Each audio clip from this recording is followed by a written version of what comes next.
Welcome to Second Chance Garage. Okay, here's an update on some of the stuff that I've been doing.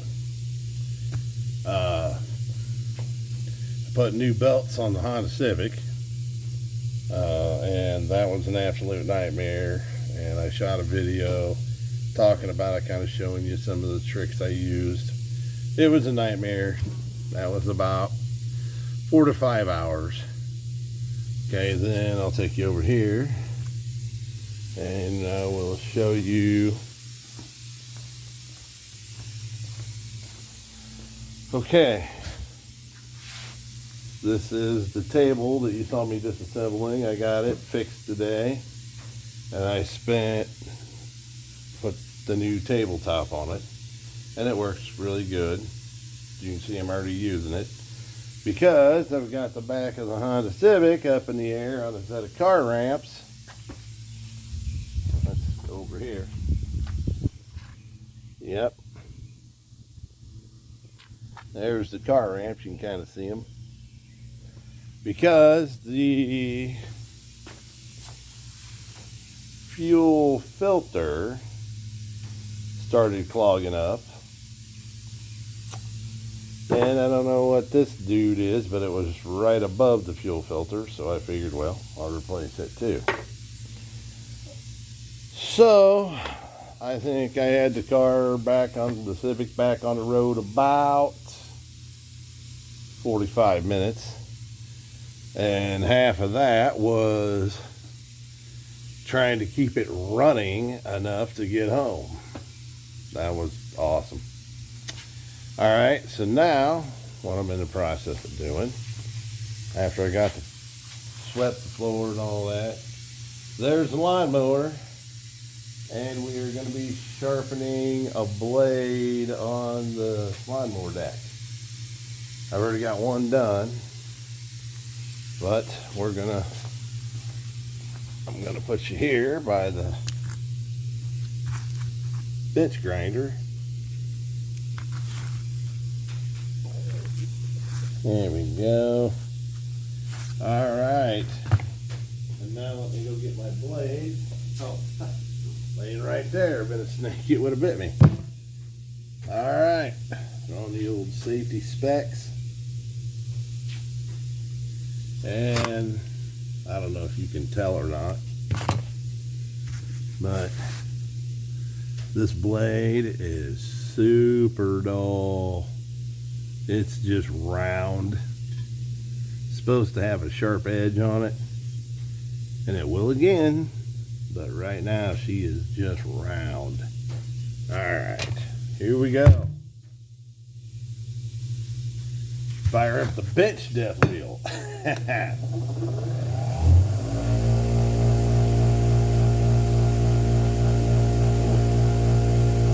can't see what I'm doing, can you? Maybe if I put you over this table.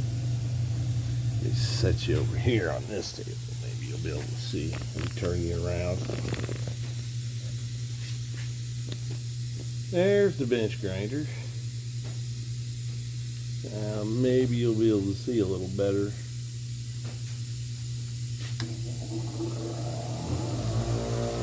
What I'm doing is putting it at about a 45-degree angle against the stone, running it back and forth to try to get a sharp edge on that.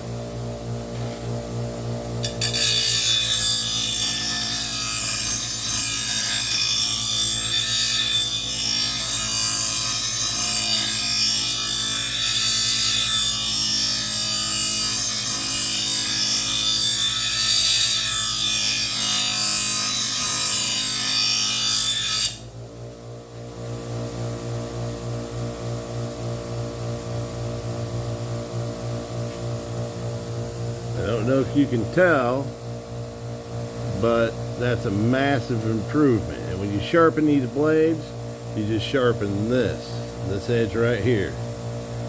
You don't want to sharpen the bottom one, that's just flat.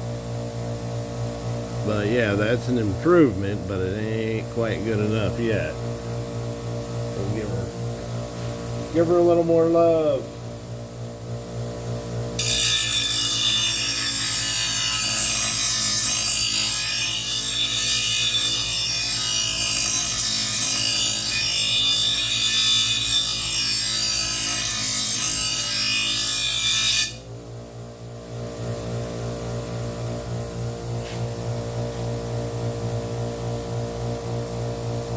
It's coming along. See? We're improving it. But not quite enough yet. It's close. It's close. Maybe a couple more.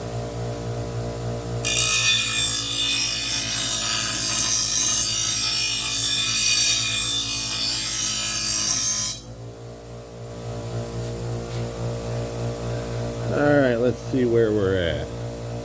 Oh yeah, see that's good and sharp. I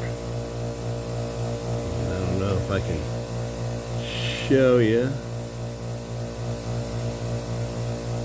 See, it's good and sharp now.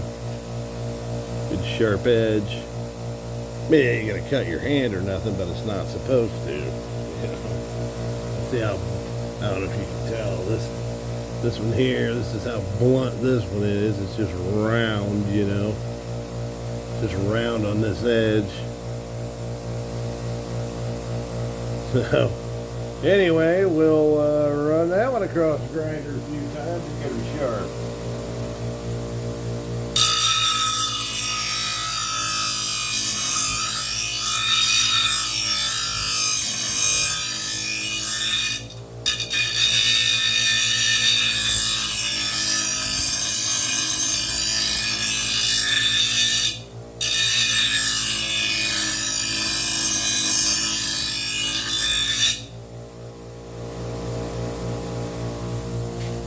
Well, looks like we're improving it a little bit. Let's see if it's enough. No, not quite enough yet. You want to hold the blade at about a 45-degree angle and then run it across your stone.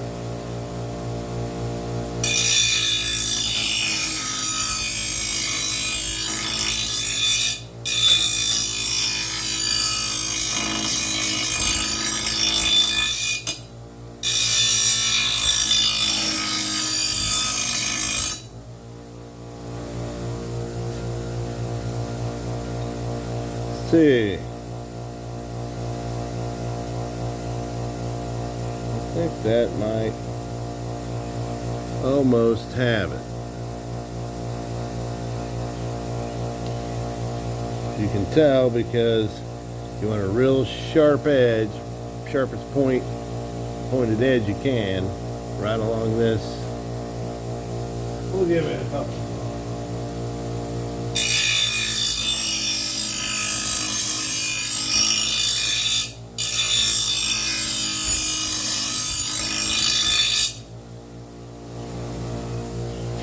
Check it out. Yeah, that's looking pretty good. Looks like she's got a pretty good sharp point to her. Yep, think that's gonna work. Okay, let's go put this bad boy on.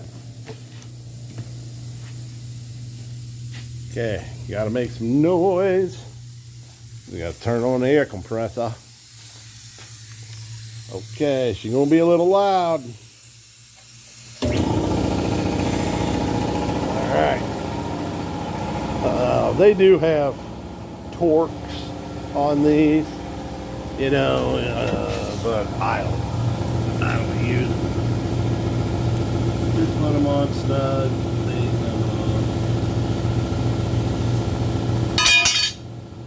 Alright, this one's got spline shafts. You want to make sure that this edge, it spins clockwise. So you want to make sure that you got this edge facing that way. If you put it on like this, this is going to swing. You ain't going to get no cut. And it's got notches. This has got notches so it fits. Not all of them do. When I put them on, I like to put them on with the blades as straight as possible so you can see and make sure that the tips of your blades aren't bent. One of your blades is bent, because if they don't meet, one of your blades could be bent, and then it'll leave you a high strip when you're trying to mow. When you're trying to mow, this blade, if it was bent up, would leave a high strip right there where the two blades meet. Yeah, that would suck. Upper and forwards, and we'll just, that's all she needs right there, just snug up. Just get her on there tight. Don't need to overcook it. Alright. Now,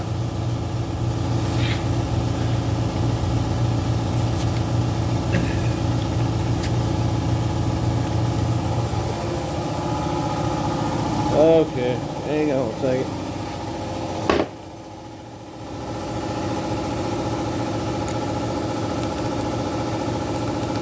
Alright, we'll get you up here.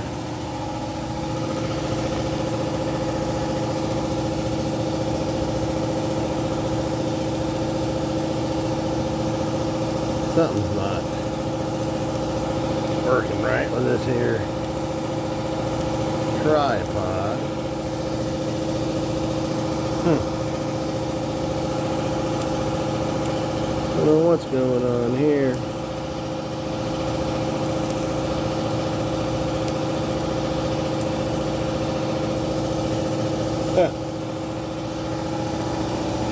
Well, that's disappointing.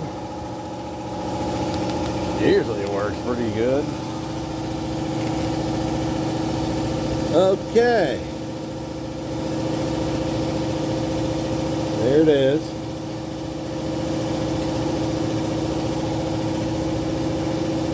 Now, what we gotta do,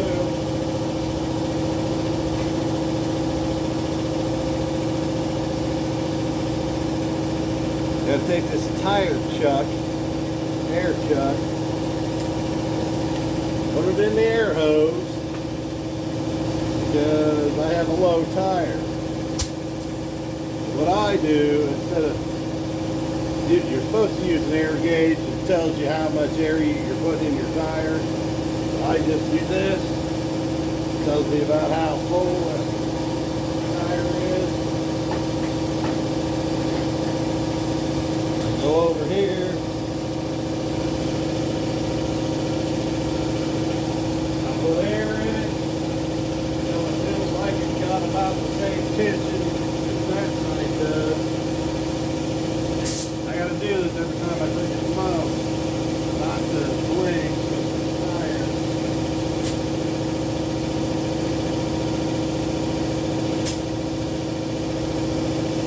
I can pretty much tell. Whoops! Shot it under the mower.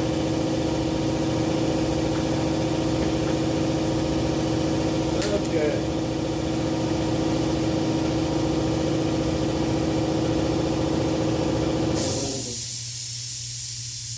Alright, yeah, I shot it under the mower.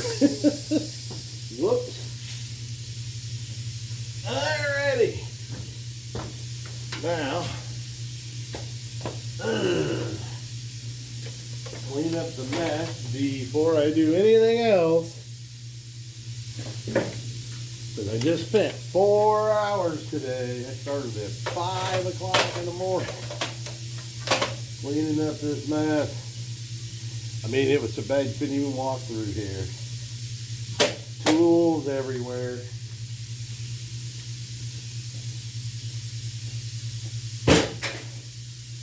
So, anyway, man, I'm fat. What's the stupid thing? Quit doing that.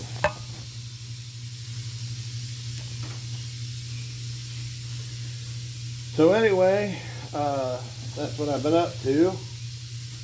I got all the belts put down in the car. I didn't show how I did that because that would have been an extremely long video and unnecessary. But it was an absolute nightmare. I'll tell you that right now. And stuff that should have came apart easily didn't. Then I tried to drive it about 35 minutes on the interstate from where I live, and I made it over there, went to the store I wanted to go to, got what I wanted, headed home, got caught in bumper to bumper road construction, and we just got back up to about 45 and it just died. I rolled up a ramp and was sitting almost up at the top of the ramp, got the car restarted and just hammered on it. Luckily there was a road on the other down ramp on the other side, so I could just shoot down it, keep it running, and I made it about 15 miles and it started bucking and jerking like he was riding on a rodeo. About threw my hat in the air and said, "Yee-haw!" more what I was doing is, "Come on, baby, just get me home." So it did. It did that bucking and jerking for probably a mile and a half. And then finally it straightened out and must have got a snort of clean fuel, and then it ran good the rest of the way home. But man, it stinks after just putting 5 hours worth of labor into it, putting those two belts on it. Luckily the belts were both belts together were only like $20, so you know that wasn't too bad. And then now the fuel system, I could tell it was the fuel system acting up. I mean, it wasn't the fuel pump, because the fuel pump would just go out like a light bulb. You know, they don't, they just work or they don't. I have had them, matter of fact, I had one in my pickup truck that quit working, and I got under there and beat on it and got it working again just enough to pull in the driveway. It died in the driveway right in front of the work door where I got Mustang Sally right now. So but after that she was dead. She wasn't gonna, and I just got lucky that worked. 9 times out of 10 that will not work. Shortcuts do not work, I'm just telling you. So anyway, then like I said, I got up this morning. I started trying to tear that out last night, the fuel filter, as soon as I got home, and that was an absolute nightmare. But anyway, I did finally get it out today. So I spent 4 hours this morning cleaning up the garage because I had tools just everywhere. I couldn't even find anything. So I finally got that done, and then I spent an hour making a tabletop because I didn't feel like messing with the car. And then I thought, well, before the sun gets over here, I better at least get under the car and try to get this out. So, and then I had the tools cleaned up, so I knew where all the tools were. So that wasn't near as bad. So I wound up going ahead and getting it out. I'm hoping this is the fuel filter. I'm hoping that's the problem. And then here's the thing. Mine's a 2003 Civic LX model. You'll get online and they will tell you these are mounted on the firewall or on the passenger side or next to the battery.